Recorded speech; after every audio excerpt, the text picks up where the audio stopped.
अब बात करेंगे दालों की, जिस पर एक बड़ी खबर आ रही है और सरकारी सूत्रों की माने तो कल दालों की कीमतें, जमाखोरी और अन्य दालों को बढ़ावा देने के लिए केंद्र सरकार और राज्य सरकारों की बैठक होगी। ये एक्सक्लूसिव इंफॉर्मेशन हमें मिली है। क्या है और डिटेल्स, ये बताने के लिए असीम अंजुंदा हमारे साथ मौजूद हैं।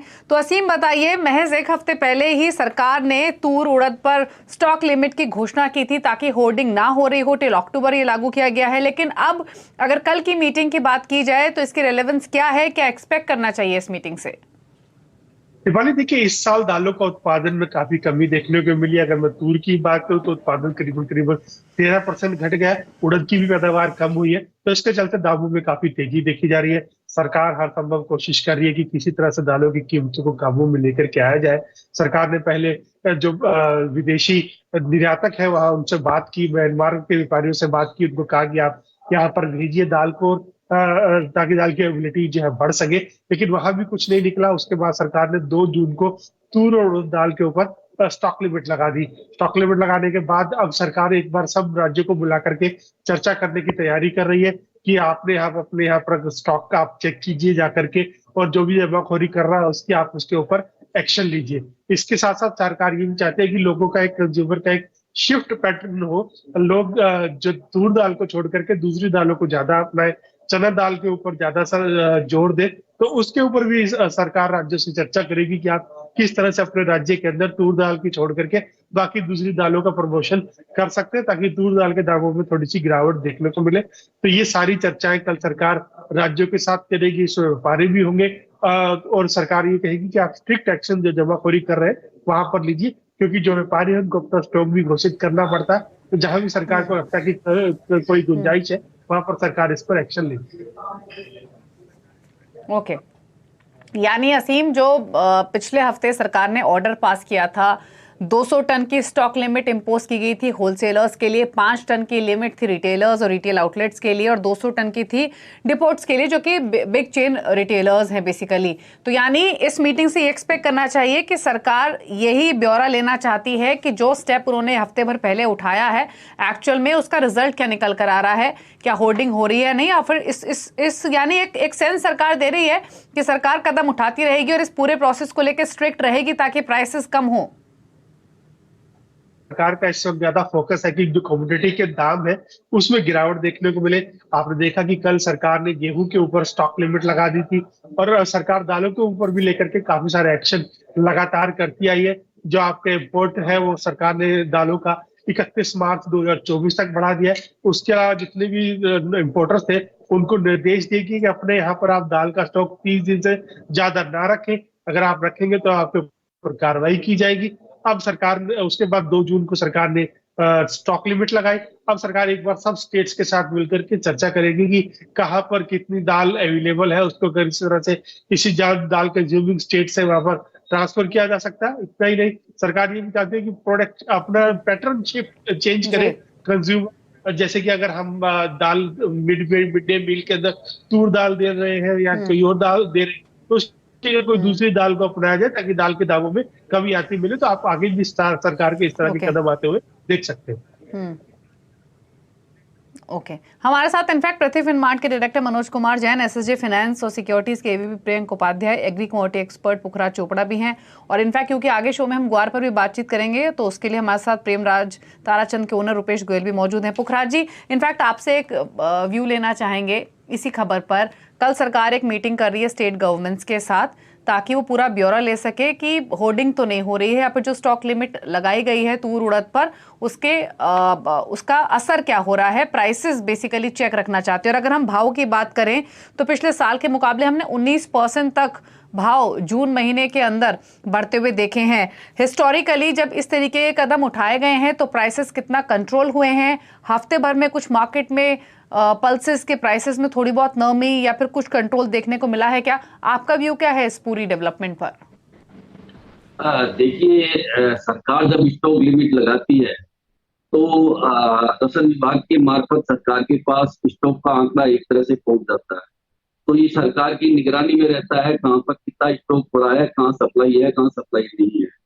हमें एक बात ध्यान रखनी होगी, जिस तरह से कल गेहूं पे लिमिट लगाई गई थी, ये पैटर्न कुल मिलाकर तो व्यापार के लिए अच्छा नहीं है। एग्री कमोडिटी व्यापार वैसे भी पिटा हुआ है, और ये अच्छा इसलिए नहीं है कि पहले तो व्यापारी गोदाम भरने फिर स्टॉक लिमिट लग जाए, तो ये कमोडिटी व्यापार को बढ़ावा देने का कार्य समझ में नहीं आता।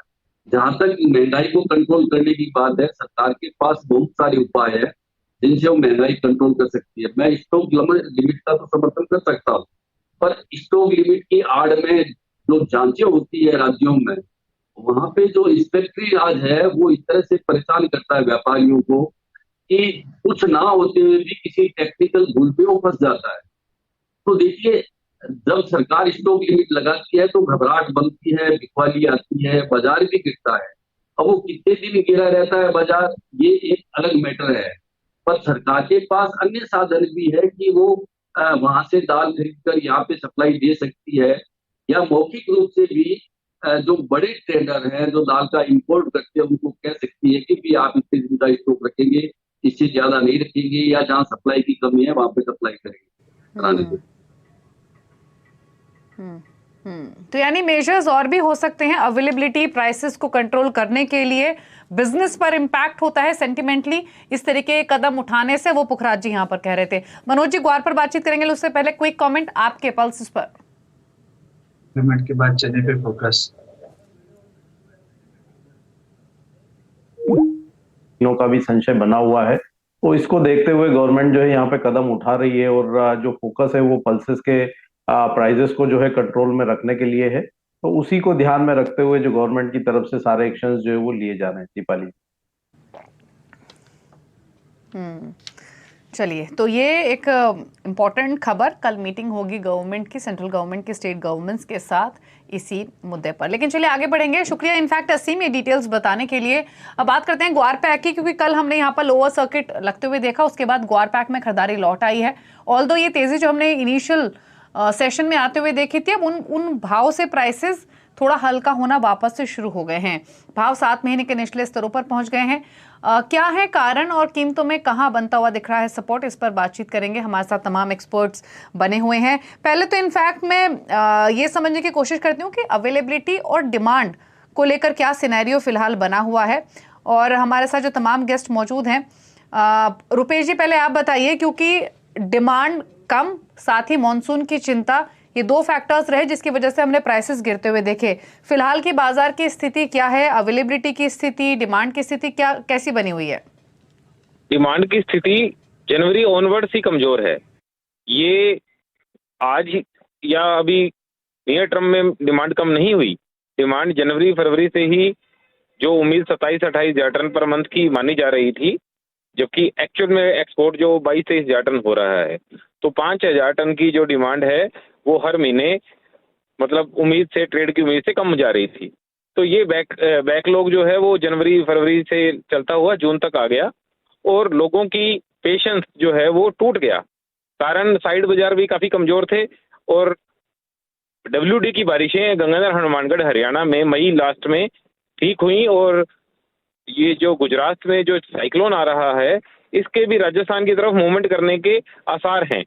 तो सोइंग के डाटा अगर ये चक्रवात राजस्थान की तरफ आता है तो लोगों में एक भय था कि भाई सोइंग जो है ग्वार की बढ़ जाएगी, तो लोगों ने जो है अपना जो स्टॉक किया हुआ था उसको बेचने की कोशिश स्टार्ट की। तो इसलिए ये पिछले 3-4 दिनों में गम में 1,000 रुपए की जो मंदी आई है वो इस साइक्लोन के असर की वजह से आई है, कि साइक्लोन का जो असर से राजस्थान में अच्छी बारिशें हो सकती हैं।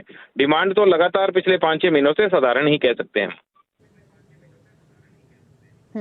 इनफैक्ट पुखराज जी आपकी राय क्या है? जैसे रुपेश ने भी कहा, ये तो हमने देखा है जनवरी से लेकर अब तक डिमांड कोई खास रही नहीं है।